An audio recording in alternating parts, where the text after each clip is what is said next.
Hello दोस्तों, आपका हमारे संजय स्टेडियम चैनल में बहुत बहुत स्वागत है। जैसे कि आप जानते हैं कि हम आपके लिए बहुत ही ज़्यादा महत्वपूर्ण टीजीटी साइंस और पीजीटी फिजिक्स से जो संबंधित प्रश्न हैं फिजिक्स के, वो बहुत ही ज़्यादा महत्वपूर्ण प्रश्न हम लेकर आते हैं। दोस्तों, आज की जो हमारी वीडियो है उसमें बहुत ही ज़्यादा महत्वपूर्ण प्रश्न होने वाले हैं। इन प्रश्नों को आप अवश्य सॉल्व कर लेना, क्योंकि इन प्रश्नों में से आपको जो हमारी टीजीटी और पीजीटी की परीक्षा होने वाली है उसमें पूछे जाने वाले हैं। और अब हाल ही में अभी एक रिक्रूटमेंट और निकला है जो आश्रम पद्धति का निकला है, वो भी जीआईसी लेवल का है, जिसको यूपी पीसीएस करा रहा है। तो उसके लिए भी बहुत ही ज़्यादा महत्वपूर्ण ये वीडियो साबित होगी। तो इसलिए दोस्तों, यदि आप हमारे चैनल पर नए हैं तो हमारे चैनल को कर लीजिए सब्सक्राइब, और सब्सक्राइब के पास में दिखाई देगा आपको बेल आइकन, उसको भी प्रेस कर देना, जिससे कि हमारी जितनी वीडियो बनेंगी उनका नोटिफिकेशन आपके पास तक पहुँच जाए। आइए देख लेते हैं जल्दी से अपना पहला प्रश्न कौन सा है। तो पहला प्रश्न है, at 27 degree Celsius a gas is compressed suddenly such that its pressure become 1/8 of original pressure, final temperature will be। Gamma की वैल्यू है, gamma is equal to given है 5/3। मतलब इसका यह है कि 27 डिग्री सेल्सियस पर किसी गैस का दाब अचानक प्रारंभिक दाब का 1/8 कर दिया गया। अंतिम ताप बताइए कितना होगा। तो हमें अंतिम ताप की यहाँ पर बात करनी है। ध्यान से समझ लेना कि 27 डिग्री सेल्सियस पर कितना, 27 डिग्री सेल्सियस पर किसी गैस का जो दाब है वो अचानक उसके प्रारंभिक दाब का कितना कर दिया गया है, 1/8। बहुत ही इंपॉर्टेंट प्रश्न है ये, बहुत ही ज़्यादा इंपॉर्टेंट है, ठीक है, और इसके आने के सबसे ज़्यादा चांस हैं। तो इतना कर दिया गया है, तो अब बताना है हमें कि अंतिम ताप जो है वो कितना होगा। तो इसका मतलब यहाँ पर यह है कि जो हमें T1 की वैल्यू गिवन है, ठीक है, और हमें क्या निकालना है, T2 हमें निकालना है। तो T1 की वैल्यू कितनी है, देखो डिग्री सेल्सियस में दे रखा है यहाँ पर मान इसका। तो इसको हम केल्विन में चेंज कर लेंगे। तो 1 = 27 + 273 इसमें ऐड कर देते हैं तो कितना हो जाएगा, 300 केल्विन। क्लियर है। और T2 की वैल्यू हमें फाइंड करनी है। अब बात कर लेते हैं यहाँ पर प्रेशर की। तो प्रेशर देखो कितना दिया है, ये कह रहा है कि इसका प्रारंभिक प्रेशर का 1/8 कर दिया जाता है अचानक। तो P1 = 1 मान लेते हैं। तो P2 की जो वैल्यू है वो कितनी हो जाएगी, 1/8। क्लियर है, इतना कर दिया जा रहा है। तो यहाँ पर आपको क्या बात याद रखनी है, आपको याद रखना है कि जो भी अचानक परिक्रम होता है उसको हम रुद्रोष्म परिक्रम कहते हैं। क्या कहते हैं उसको हम, रुद्रोष्म परिक्रम कहते हैं। ये याद रखना आपको, रुद्रोष्म परिक्रम, रुद्रोष्म परिक्रम कहते हैं उसको, जहाँ भी कोई अचानक परिक्रम होता है। तो जब रुद्रोष्म परिक्रम की हम बात कर रहे हैं तो इसके लिए जो फॉर्मूला होता है वो क्या होता है, तो वो होता है P1 की पावर गामा -1 अपॉन T1 की power gamma is equal to P2 की पावर गामा -1 अपॉन T2 की पावर गामा। ये फॉर्मूला होता है, ठीक है, इस फॉर्मूले को याद रखना है आपको। इसी फॉर्मूले के द्वारा हम जो T2 की वैल्यू है यानी कि अंतिम ताप है वो ज्ञात करेंगे। तो इन ऑप्शन में से ही हमारा कोई ना कोई आंसर आ जाएगा। तो देख लेते हैं क्या आंसर आता है। तो अब हम क्या करेंगे, इसको देखो या करके ऐसे कर लेंगे इसको, P1/P2 यानी कि P2 को इस वाले को इधर ले आएंगे P1 के अपोन में। तो इसकी पावर भी गामा -1 है, इसकी पावर भी गामा -1 है, तो दोनों की पावर गामा -1, तो इसका मतलब कितना हो जाएगा, गामा -1 इसकी पावर, ठीक है। अब इज इक्वल टू बराबर, अब यहाँ पर देखो ये T2 को कहाँ ले जाएंगे, इधर P2 की जगह ले जाएंगे। तो इसका मतलब T1/T2। क्लियर है। तो ये जो T2 इधर पहुँचा है तो इसकी जो पावर है वो भी कितनी हो जाएगी, गामा, क्योंकि दोनों की पावर सेम है, यहाँ पर भी सेम है, ठीक है। अब इनकी वैल्यू हम रख देंगे। देखो गामा की पावर ये दे रखी है यहाँ पर कितनी, 5/3। तो गामा का मान तो हमने दे रखा है, देखो गामा का जो मान है ये वाला, ये कहाँ दे रखा है, यहाँ पर। तो ये गामा इक्वल टू दे रखा 5/3। तो इसको यहाँ रख देंगे, P1 P2 की वैल्यू यहाँ से उठा कर रख देंगे, T1 T2 की वैल्यू भी यहाँ से रख देंगे। तो हम वैल्यू यहाँ पर निकाल लेंगे।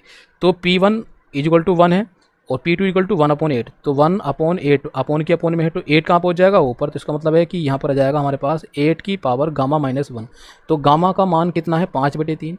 तो इसका मतलब 8 की पावर हो जाएगा 5/3 - 1 इज इक्वल टू T1 की वैल्यू देखते हैं। T1 की वैल्यू हमने निकाली थी केल्विन में, तो कितनी रख देंगे इसकी, 300/T2, और ये हो जाएगा कि पावर 5/3, क्योंकि गामा है पावर। क्लियर है यहाँ पर। अब इसको सोल्व कर लेते हैं। सोल्व करेंगे, देखो यहाँ पर 5/3 -1 है, तो एलसीएम ले लेंगे 3, तो 3 ही कम 3 और -5 यानी कि 5 में से 3 घटेगा तो 2 बचेगा, तो 2/3। तो ये हो जाएगा 8 की पावर 2/3 इज इक्वल टू, इधर हो जाएगा 300 और T2 की पावर कितना है यहाँ पर, 5/3। अब देखो इसको कैसे सोल्व करें, इधर ये पावर में है और इधर भी पावर में है ये, तो यहाँ पर हम पावर से पावर कैंसिल कर नहीं सकते, और कोई तरीका नहीं है। तो एक तरीका है इसको सोल्व करने के लिए, लॉग लेने का। तो दोनों पक्षों में क्या ले लेंगे, हम लॉग ले लेंगे। तो लॉग लेके इसको हम सोल्व करेंगे, ठीक है। अब यहाँ पर देख लेते हैं इसको इधर ऊपर, तो किस प्रकार से लॉग लेंगे इसमें। देखो यहाँ पर क्या करेंगे कि ये जो पावर है, जब भी लॉग लेते हैं तो लॉग से पहले हम पावर लिखते हैं। तो ये फॉर्मूला आपने पढ़ा है कि log a की पावर 2, तो 2 log a ऐसा करके हम उसको लिख देते हैं। तो यहाँ पर पावर कितनी है 2/3, तो 2/3 बाहर ले लेंगे तो अंदर जाएगा यहाँ पर log 8। तो log 8 आया, तो 8 को हम इस प्रकार से लिख देंगे यहाँ पर, 8 का मतलब 2 दूनी 4 दूनी 8, तो 2 की पावर 3, ठीक है, बराबर। अब देखो यहाँ पर ये मत सोचना कि यहाँ पर ये पावर क्यों लिख दी, अब अगले वाले स्टेप में हम इस पावर को भी बाहर ले लेंगे, क्लियर है ना। तो अब इधर भी ऐसे करेंगे, तो यहाँ पर भी पावर कितनी है 5/3 है, तो 5/3 हमने ये ले ली बाहर पावर, तो अंदर क्या बचेगा log। अब देखो ये बटे के बटे में है, तो यहाँ पर हम देखते हैं एक फॉर्मूला है log a/b का फॉर्मूला क्या होता है log a minus log b। तो यहाँ पर कितना हो जाएगा log 300, कितना हो जाएगा log 300, ठीक है 300, और माइनस कितना हो जाएगा यहाँ पर log T2, क्लियर है ना। अब देखो ये 5/3 दोनों के साथ गुणांक में है, तो इसलिए इसको लिख देंगे ब्रैकेट में इस प्रकार से, ठीक है। इसको क्या कर देंगे ब्रैकेट में। तो ये 5/3 जो है इसको हम इधर ले आएंगे, इसको कहाँ ले जाएंगे इधर, तो पहले तो 3 से 3 काट लो ये, और ये 5 को इसके अपोन में ले आएंगे, तो यहाँ पर जाएगा 2/5, और इस 3 को भी बाहर ले आएंगे तो इंटू 3 log 2, ये बचेगा इधर, ठीक है। अब राइट साइड क्या बचेगा, राइट साइड हमारे पास बचेगा ये log 300 minus log T2, clear है। ये इक्वेशन हमारे पास आ गई है। अब इस इक्वेशन में देखो log 2 की वैल्यू रख देंगे, log 300 की वैल्यू डायरेक्ट रख देते हैं, ठीक है। मैं बता देता हूँ आपको कितनी वैल्यू होती है, क्योंकि सोल्यूशन फिर ज़्यादा बड़ा हो जाएगा, इसको सॉल्व करेंगे तो अपने आप कर लेना इसको सॉल्व। तो मैं डायरेक्ट यहाँ पर वैल्यू रख देता हूँ। तो यहाँ पर देखो कितनी वैल्यू जाएगी, ये तो जाएगी 5/, ये कितना 5/, नहीं सॉरी, ये है 2/5 इंटू 3, और log 2 की जो वैल्यू होती है सब जानते हैं 0.3010, क्लियर है ना, इज इक्वल टू। अब log 300 की हम डायरेक्ट वैल्यू रख देते हैं, तो इसकी जो वैल्यू होगी डायरेक्ट वो कितनी जाएगी 2.4, ठीक है, ध्यान रखना 771 माइनस log T2, क्लियर है। यहाँ पर इतना आ गया। अब देखो इसको सोल्व करेंगे, जब इसको हम सोल्व करेंगे इतना 2 3 6 और 5 से इसको भाग कर देंगे, तो हमारे पास इसको सोल्व करके जो मान आ जाएगा वो मैं डायरेक्ट यहाँ पर लिख देता हूँ कितना आएगा। तो ये आ जाएगा 0.36 और 12, ठीक है, यानी कि 0.3612। इसको सोल्व करके आएगा left side is equal to. अब राइट साइड की बात करते हैं, तो राइट साइड में कितना हमारे पास ये है 2.4771 माइनस log T2। हमें तो T2 का मान निकालना है, तो T2 को इधर ले आएंगे, इसको इधर ले जाएंगे, तो ये हो जाएगा log T2 is equal to ये 2.4771, और ये हो जाएगा माइनस का 0.3612, क्लियर है ना। यहाँ पर इतना हो जाएगा, तो इसको माइनस कर देंगे, तो यहाँ पर आ जाएगा मानिए log T2 is equal to. अब इसमें से माइनस करेंगे तो माइनस करके कितना जाएगा, देखो यहाँ पर इसमें से इसको माइनस करा तो माइनस करके आएगा हमारे पास 2.1159, ठीक है, ये आ जाएगा। देखो कैसे, ये 11 है, तो यहाँ से हम क्या घटाएंगे 2, तो 11 में से 2 घटा तो 9 बचा। यहाँ पर कितना है 77 था, यानी कि 7 था, तो 7, और ये कितना है 1 है, 1 हासिल हमने इधर को लिया, तो 6 में से 1 घटाया 5 आ गया, ठीक है। अब यहाँ पर 7 है, 7 में 6 घटाया 1 आ गया, और यहाँ पर कितना है 2 में से 0 घटाया तो 2 का 2 आ गया, ठीक है, क्लियर। अब इसको आगे सोल्व देखो कैसे करते हैं।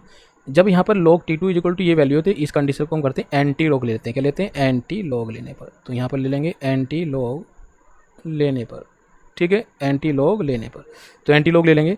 तो एंटी लॉग में क्या हो जाएगा यहाँ पर, तो जो T2 है ये लॉग तो इधर से ख़त्म, ठीक है, T2 बचेगा एंटी लॉग लेने पर, और इधर जो है एंटी लॉग आ जाएगा, क्या जाएगा इधर T2 is equal to anti log, ये तो सबको लेना आता ही होगा। तो एंटी लॉग की वैल्यू कितनी हो जाएगी, ये जाएगी 2.1159, क्लियर है। अब इसकी जो वैल्यू है वो कितनी आएगी, जब एंटी लॉग की वैल्यू हम देखेंगे सारणी में, तो सारणी से हमारे पास इसकी वैल्यू हो जाएगी माइनस की कितनी आएगी, माइनस की 142 डिग्री सेल्सियस। ये आपको याद रखना है, ठीक है। तो इस क्वेश्चन की करनी है आपको प्रैक्टिस करनी है, और प्रैक्टिस करके ये प्रश्न आपको याद रखना कि एंटी लॉग जब हम इतना लेंगे तो कितनी वैल्यू आनी चाहिए, माइनस के 142 डिग्री सेल्सियस। तो 142 डिग्री सेल्सियस जो है इसका मान यहाँ पर T2 का आ जाएगा। अब देखते हैं कि कौन सा ऑप्शन हमारा करेक्ट होगा। तो दोस्तों यहाँ पर जो हमारा ऑप्शन है करेक्ट वो होगा C नंबर, ये जो C ऑप्शन है हमारा एकदम करेक्ट होगा, ये हमारा आंसर होगा, क्लियर है। मुझे उम्मीद है कि आप सब लोगों को ये प्रश्न समझ में आ गया होगा। तो अब देखते हैं प्रश्न नंबर 2। तो प्रश्न नंबर 2 क्या है हमारा, ये कह रहा है, ये दूसरा प्रश्न है, प्रश्न नंबर 2 है। तो ये क्या कह रहा है कि A4 microfarad conductor is charge to 400 volts and then its plates are joined through a resistance of 1 kilo ohm. The heat produced in the resistance is, मतलब क्या है इसका कि एक 4 माइक्रोफैरड के चालक को 400 वोल्ट पर आवेशित किया गया तथा इसकी प्लेट को 1 किलो ओम वाले प्रतिरोध से जोड़ दिया गया है। तो प्रतिरोध में कितनी ऊष्मा उत्पन्न होगी, तो हमें ये बताना है कितनी ऊष्मा उत्पन्न होगी। तो ये ऑप्शन 4 ऑप्शन दे रखे हैं, इन चारों में से आपको आंसर बताना है कि कौन सा आंसर हमारा करेक्ट होगा। तो ऊष्मा के लिए जो हमारे पास एक फॉर्मूला होता है वो मैं यहाँ पर बता देता हूँ। तो ये फॉर्मूला होता है, आपने पढ़ा है, Q = 1/2 CV²। पढ़ा है नहीं, ठीक है, पढ़ा है सबने, ठीक है। तो अब इसमें हम वैल्यू रख देते हैं, तो 1/2। अब यहाँ पर C की वैल्यू देखते हैं, C की वैल्यू कितनी होगी। तो यहाँ पर प्रश्न में दे रखी है C की वैल्यू कितनी, 4 माइक्रोफैरड। तो 4 माइक्रोफैरड का मतलब कितना हो जाएगा, तो यहाँ पर रख देंगे 4 माइक्रोफैरड है, माइक्रो को फैरड में चेंज कर लेंगे। तो जब फैरड में चेंज करते हैं तो 10⁻⁻⁶ से मल्टीप्लाई कर देंगे, माइक्रो है ना इसलिए, ठीक है। और इनटू अब ये क्या है V²। तो V² का मतलब क्या है, यहाँ पर V की वैल्यू कितनी दे रखी है, यहाँ पर ये कह रहा है 400 वोल्ट। तो 400 वोल्ट जो है वो V का मान दे रखा है, तो यहाँ लिख देंगे 400, ठीक है। और ये क्या V² है, तो इसका भी E² हो जाएगा। तो इसको सोल्व कर लेते हैं, पहले इसको 2 से ये काट दो, 2 दूनी 4। तो हमारे पास बचा कितना, ये हो गया 2 × 10⁻⁻⁶ इंटू, अब देखो ये कितना 400 है, तो 400 का जब स्क्वायर करेंगे तो 4 चौक 16, ठीक है। और ये 2 जीरो हैं तो 2 और डबल हो जाएंगे, कितने हो जाएंगे, 4 जीरो हो जाएंगे ये। तो इसका मतलब ये हो जाएगा 1,60,000 आ जाएगा इंटू में।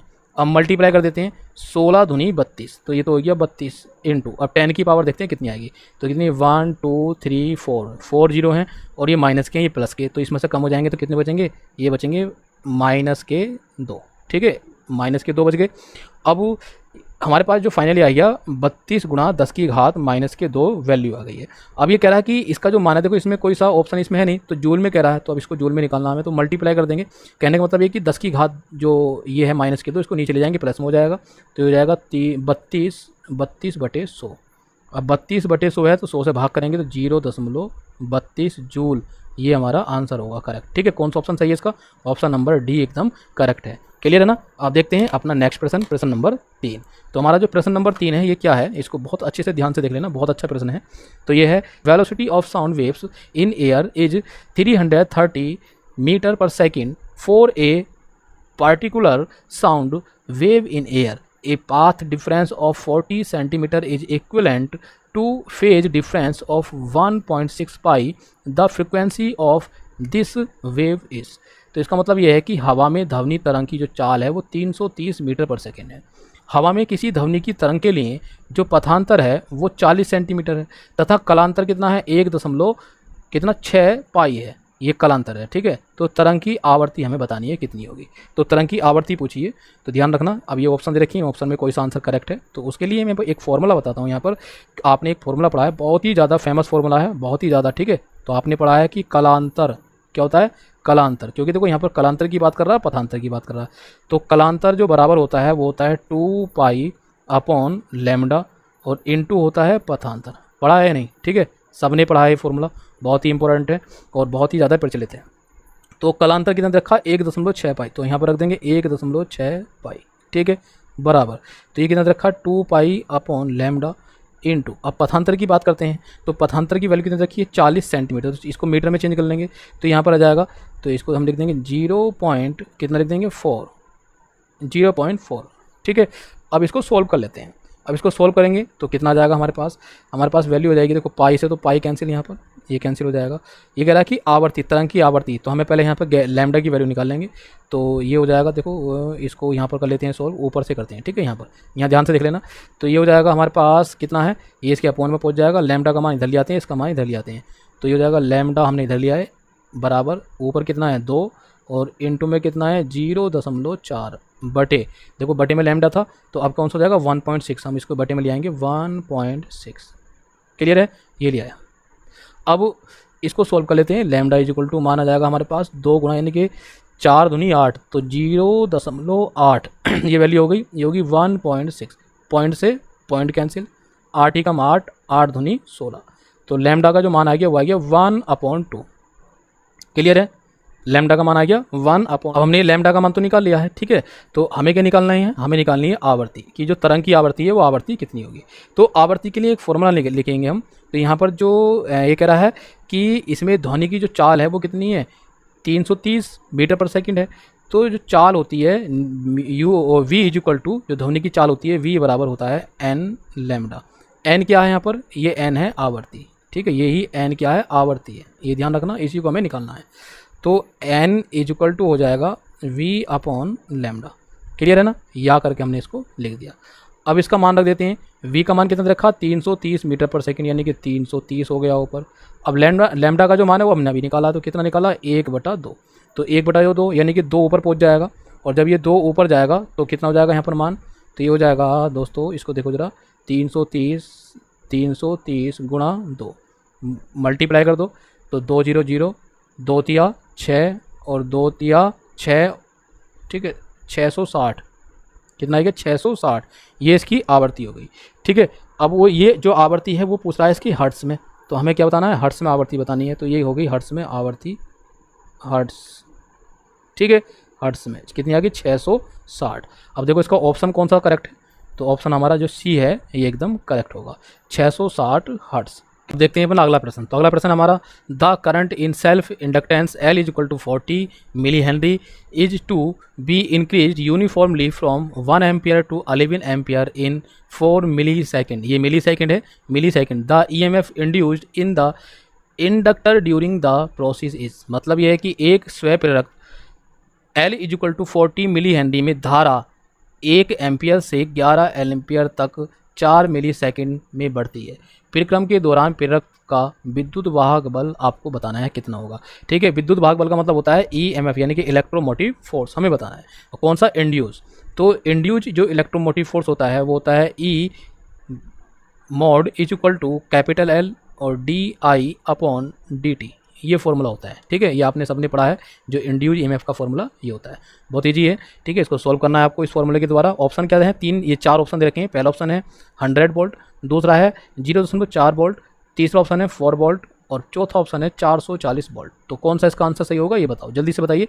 तो इसको सॉल्व कर लेते हैं। तो ये L का जो मान है यहाँ पर दे रखा है कैपिटल का 40 मिली हेनरी, तो मिली हेनरी को हेनरी में चेंज कर लेंगे, तो 40 गुणा 10 की घात -3 इंटू, अब यहाँ पर DI का मतलब जो एम्पियर यानी कि धारा में जो डिफरेंस है वो है, तो कितना 11 - 1, तो ये हो जाएगा 11 - 1, ये डिफरेंस हो गया, DI का मान हो गया, अपॉन DT मतलब टाइम। तो टाइम तो यहाँ 4 मिली सेकेंड दे रखा है, तो कहाँ से 0 से लेके तो 4 - 0, ठीक है, ये हो जाएगा। और यहाँ पर कितना है मिली में, तो मिली सेकंड को सेकंड में चेंज कर लेंगे, इंटू 10 की पावर -3 मल्टीप्लाई कर देंगे। ठीक है, तो 10 की पावर -3 से ये कैंसिल हो जाएगी, तो यहाँ पर हमारे पास जो बचेगा 40 इंटू ऊपर बचा 11 में से 1 चला जाएगा तो 10 बचेगा, और नीचे 4, ठीक है, कितना बचा 4, इस 4 से इसको डिवाइड कर देंगे किसको 40 को, तो यहाँ पर 10 आएगा, तो 10 की मल्टीप्लाई करेंगे तो कितना जाएगा 100, कितना हो जाएगा 100, इसका मतलब 100 वोल्ट, कितना आएगा आंसर 100 वोल्ट हमारा करेक्ट होगा। अब देखो कौन सा ऑप्शन करेक्ट है इसमें, ये है ऑप्शन नंबर ए हमारा बिल्कुल करेक्ट होगा, 100 वोल्ट।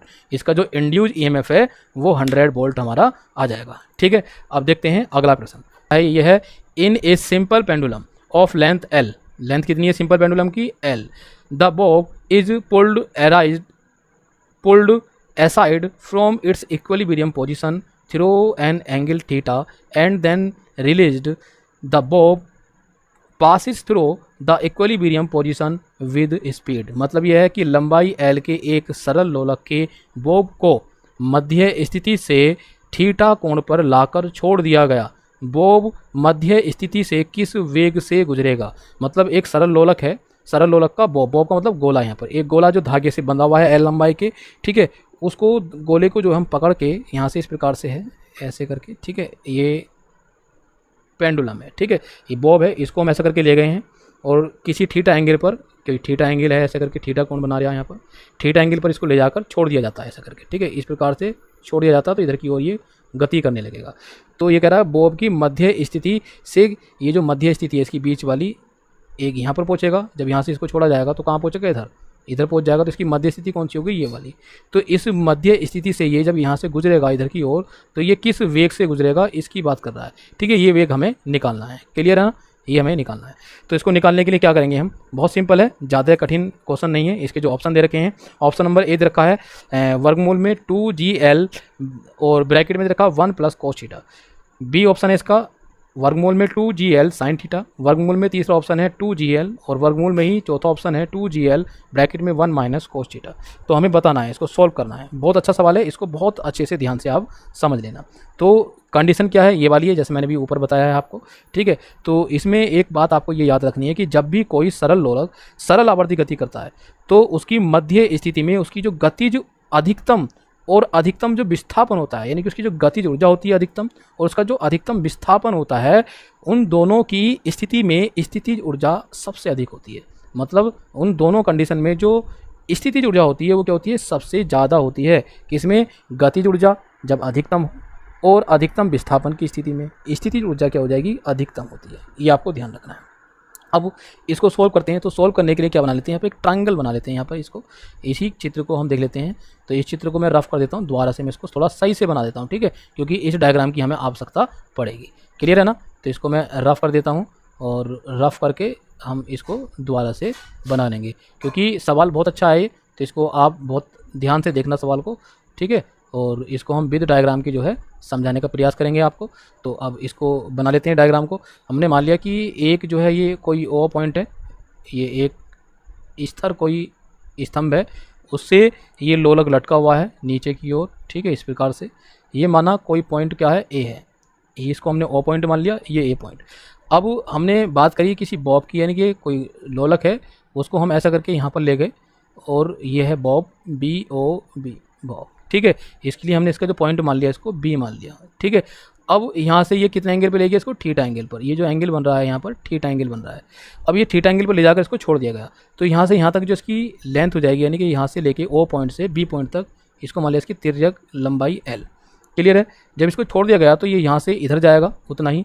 तो ये कह रहा है कि ये जो मध्य बिंदु है इसका, यहाँ से ये किस वेग से गुजरेगा इधर की ओर, हमें वेग निकालना है यहाँ पर। क्लियर है ना, यही बात मैंने अभी समझाई थी आपको डायग्राम में। तो अब हम यहाँ पर क्या करेंगे कि हमने ये जो यहाँ पर बी पॉइंट है, बी पॉइंट से ऐसा करके डॉट डॉट करके एक लाइन सीधी खींच लेते हैं, डिस्प्लेसमेंट की बात कर लेते हैं, ठीक है, ऐसा करके, ठीक। तो ये मान लिया एक कोई पॉइंट ये है, इसको हमने मान लिया ओ डैश, इस पॉइंट पर जाकर ये मिल रहा है। तो हमारे पास यहाँ से ओ और यहाँ से एक डिस्टेंस अलग हो गई, ठीक है, और ये जो है एक ट्राइंगल बन गया ओ डैश बी, ये एक ट्राइंगल हमारा यहाँ पर बन गया है। तो ये जो मान है इसका इतना, यहाँ से लेके ओ डैश से लेके ए तक, ये कितना होगा। तो इसका मान अगर हम निकालेंगे, लिख देता हूँ यहाँ पर, ये ऐसा करके आ जाएगा कि एल एल, ठीक है, और ब्रैकेट में कितना आएगा, ब्रैकेट में आएगा ये 1 माइनस कॉस थीटा, ठीक है। ये माना जाएगा एल ब्रैकेट में 1 माइनस कोस थीटा। किसका मान है, ओ डैश ए, यानी कि यहाँ से लेके यहाँ तक, जितना मैंने एरो का निशान लगा रखा है इतनी वैल्यू है ये। क्लियर है ना। अब यहाँ पर जो बी पर स्थितिज ऊर्जा होगी वो कितनी होगी, वो होगी एम जी एच। कितनी होगी, एम जी एच। ये मैक्सिमम होगी, ध्यान रखना, क्या होगी ये, मैक्सिमम होगी ये। तो ये तो इतनी हो जाएगी यहाँ पर। अब लेकिन बात करते हैं बिंदु ए पर। बिंदु ए पर जो इसकी ऊर्जा होगी, यानी कि वो गति ऊर्जा होगी, क्योंकि यहाँ से वेग से गुजरेगा, गति करेगा बहुत स्पीड से। यहाँ से तो यहाँ पर हम ले गए, स्थिर हुआ, तो यहाँ से हमने छोड़ दिया, तो छोड़ने पर यहाँ पर गति में होगा, तो गति ऊर्जा उत्पन्न हो जाएगी। तो ए बिंदु पर कितनी हो जाएगी, 1/2 mv², गति ऊर्जा हो जाएगी इतनी, ठीक है। और ये भी क्या होगी, यहाँ पर मैक्सिमम होगी, ये ध्यान रखना आपको। हमें ये v का मान निकालना, वेग निकालना है यहाँ पर। तो इस कंडीशन में एक बात आपको याद रखनी है, कौन सी, जैसे मैंने भी आपको बताई थी कि जब कोई सरल लोलक सरल आवर्त गति कर रहा हो तो उसके जो मध्य स्थिति में उसकी गतिज ऊर्जा और उसकी विस्थापन की स्थिति में स्थितिज ऊर्जा क्या होगी, अधिकतम होती है। स्थितिज ऊर्जा क्या होती है, अधिकतम होती है, ठीक है। गति ऊर्जा भी अधिकतम होती है उसकी, स्थितिज ऊर्जा भी अधिकतम होती है, किसकी स्थिति में, विस्थापन की स्थिति में। तो इस कंडीशन में हम देखेंगे, सबसे पहले बात करेंगे ट्राइंगल की, ठीक है। कौन से ट्राइंगल देखते हैं, यहाँ पर देखते हैं ट्राइंगल ओ डैश बी में, ठीक है। ये ट्राइंगल बनाना ओ डैश बी। तो इस ट्राइंगल में हम देखेंगे ओ डैश बी में, ट्राइंगल में क्या है कि ये थीटा बन रहा है यहाँ पर, तो हम निकालेंगे कोस थीटा की वैल्यू, और कोस थीटा की वैल्यू कितनी हो जाएगी यहाँ पर, तो ये जाएगा ओ डैश अपॉन एल, ठीक है। ये तो आपने पढ़ा है लाल बटे कका से, हम देख सकते हैं। तो लाल बटे कका मतलब आधार बटे कण। तो आधार कौन सा है हमारा, ये वाला ओ डैश, और कण कौन सा हमारा, ये एल, ठीक है, ओ बी, ये कण हो गया। तो हमने मान रख दिया, कोस थीटा का मान हमने यहाँ से निकाल लिया। तो अब निकाल लेते हैं ओ डैश को, ओ डैश को निकालने, क्योंकि ओ डैश से लेके तक की वैल्यू तो हमें पता है। तो यहाँ पर निकल आया O dash is equal to L cos theta, ये मान हमारे यहाँ से निकल आया है। क्लियर है। इसको मान लेते हैं इक्वेशन नंबर 1। अब इसके आगे सॉल्व करते हैं। तो यहाँ पर देखते हैं ओ डैश ए की value, O dash A is equal to, इस वैल्यू को निकालेंगे। मैंने अभी लिखा था ना यहाँ कि एल और 1 माइनस कोस थीटा वैल्यू आएगी, तो ये कैसे निकली इसको हम निकाल के दिखा रहे हैं। ओ डैश ए की जो वैल्यू है इसको हम निकालेंगे, तो ऊपर से निकालेंगे, देखो यहाँ से ओ ए क्या माइनस कर देंगे, जो भी निकाला ओ डैश माइनस करेंगे तो ओ डैश ए की वैल्यू निकली आएगी, तो कितना जाएगा ओ डैश। तो ओ ए की वैल्यू कितनी है यहाँ पर, ये देखो ज़रा, ओ से लेके ए तक की जो वैल्यू है वो हमारी कितनी है, ये वैल्यू हमें बतानी है। और फिर उसमें जो माइनस कर देना है वो माइनस क्या कर देना है, हमें माइनस कर देना है हमें ये वाली वैल्यू जो हमने अभी निकाली है, ठीक है। इसको हम यहाँ से माइनस कर देंगे और माइनस करके इसको हम निकाल लेंगे आराम से। क्लियर है? अब देखो कैसे निकालेंगे। अब बात करते हैं, देखो जब ये ट्रायंगल बना है तो इस ट्रायंगल में हम देख रहे हैं कि ओ डैश की वैल्यू ओ बी के बराबर होगी, क्योंकि ऐसा करके घूम रहा है ना, ये इस प्रकार से जा रहा है। तो हमारे पास जो ओ से लेके ए तक की वैल्यू है ये किसके बराबर होगी, ओ से लेके बी तक के। देखो थोड़ा आपको यही ध्यान रखना है कि यहाँ से हमने मान लिया ये है इस प्रकार से ट्रायंगल, तो देखो ये क्या है ओ और ये क्या है ए और ये क्या है बी बिंदु। तो जब ये इस प्रकार से ऐसा करके घूमता हुआ जा रहा है तो यहाँ से ये जितना मान इसका होगा उतना मान इसका होगा, ठीक है, बराबर होंगी दोनों भुजाएं। तो इसलिए हम इसको लिखेंगे एल, किसका मान लिखेंगे एल, ओ ए का मान। ओ डैश का जो मान है वो हमने अभी ऊपर निकाला है एल कोस थीटा, तो माइनस का एल कोस थीटा। क्लियर है यहाँ पर? तो इसका मतलब है कि हमारे पास जो वैल्यू आ गई ओ डैश ए की वो आ जाएगी L minus L cos theta, तो एल हमने बाहर ले लिया, अंदर क्या बचा 1 माइनस कोस थीटा। देखो वही वैल्यू आ गई ना जो मैंने अभी ऊपर बताई थी आपको। क्लियर है ना? वही वैल्यू हमारी आ गई, ये जो हमने लिखी थी यहाँ पर। तो ये तो हमने वैल्यू निकाल ली है। अब क्या करेंगे, हमें निकालनी है पहले स्थितिज ऊर्जा में वृद्धि। तो स्थितिज ऊर्जा में जो वृद्धि होगी, किसमें, स्थितिज ऊर्जा में वृद्धि, स्थितिज ऊर्जा में वृद्धि की बात करेंगे हम पहले। स्थितिज ऊर्जा में वृद्धि, तो स्थितिज ऊर्जा में जो वृद्धि होगी वो होगी mgl, ठीक है। और इनटू में क्या हो जाएगा 1 माइनस कोस थीटा। मतलब क्या है कि mg जो h का मान है वो कितना होगा यहाँ पर ओ डैश, ये वाली वृद्धि इतनी तो होगी यहाँ से लेके यहाँ तक ओ डैश ए, तो ओ डैश ए की जो वैल्यू है वो आ गई L1 माइनस कोस थीटा, उसकी मल्टीप्लाई हमने ये कर दी है L1 माइनस कोस थीटा, ठीक है। ये इसकी स्थितिज ऊर्जा में वृद्धि हो गई है। अब निकालेंगे संतुलन की अवस्था में, यानी कि संतुलन की कंडीशन में जो इक्विलिब्रियम पोजीशन है, कौन सी, ये इक्विलिब्रियम पोजीशन में, ठीक है, इसकी बात करेंगे हम। तो इक्विलिब्रियम पोजीशन में हम बात करेंगे गतिज ऊर्जा की, किसकी बात करेंगे, गतिज ऊर्जा। तो यहाँ पर निकालेंगे हम गतिज ऊर्जा। तो गतिज ऊर्जा का मान हमारा कितना जाएगा, ये हो जाएगा यहाँ पर स्थितिज ऊर्जा के बराबर, क्योंकि संतुलन की बात कर रहे हैं यहाँ पर, ध्यान रखना यहाँ पर। तो गतिज ऊर्जा बराबर हो जाएगी स्थितिज ऊर्जा के बराबर हो जाएगी, ठीक है, किसके, स्थितिज ऊर्जा के। तो स्थितिज ऊर्जा हमने अभी निकाली है, कितनी निकाली है यहाँ पर, ये निकाली है mg, ये l है, और ब्रैकेट में 1 माइनस कोस थीटा, ठीक है। और जो गतिज ऊर्जा होती है अभी मैंने ऊपर बताई थी कि ए बिंदु पर कितनी होगी 1/2 mv²। तो यहाँ से क्या करेंगे हम, इस m से तो ये वाला m कैंसिल हो जाएगा, ठीक है। अब हमें क्या निकालना है, v² का मान निकालना है। तो हमें पहले v का निकालते, तो हो जाएगा v² बराबर, ये 2 की मल्टीप्लाई हो जाएगी तो हो जाएगा 2gl, क्या हो जाएगा 2gl, ठीक है। और ब्रैकेट में बचेगा 1 माइनस कोस थीटा। क्लियर है? तो अब यहाँ से v का जो मान हो जाएगा बराबर, इधर जाके वर्गमूल बन जाएगा ये स्क्वायर, तो ये हो जाएगा 2 वर्गमूल में 2gl और 1 माइनस कोस थीटा। क्लियर है ना? बात समझ में आ गई होगी आपको। तो कौन सा आंसर इसका सही होगा बताइए जल्दी से। तो इसका ऑप्शन नंबर सही होगा डी। कौन सा ऑप्शन, डी, वर्गमूल में 2gl 1 माइनस कोस थीटा, ये हमारा ऑप्शन करेक्ट है। क्लियर है? समझ में आ गया होगा आपको ये सवाल। दोस्तों आज की वीडियो में सिर्फ इतना ही। यदि वीडियो आपको पसंद आई हो तो वीडियो को आप लाइक ज़रूर कर दें, और यदि अभी तक आपने हमारे चैनल को सब्सक्राइब नहीं किया है तो चैनल को भी सब्सक्राइब कर दें, जिससे कि हमारी जितनी भी वीडियो बनेंगी उनका नोटिफिकेशन आपके पास पहुंच जाएगा और आप अपनी तैयारी बहुत अच्छे से कर सकते हैं। तो दोस्तों मिलते हैं अपनी नेक्स्ट वीडियो में, तब तक के लिए गुड बाय।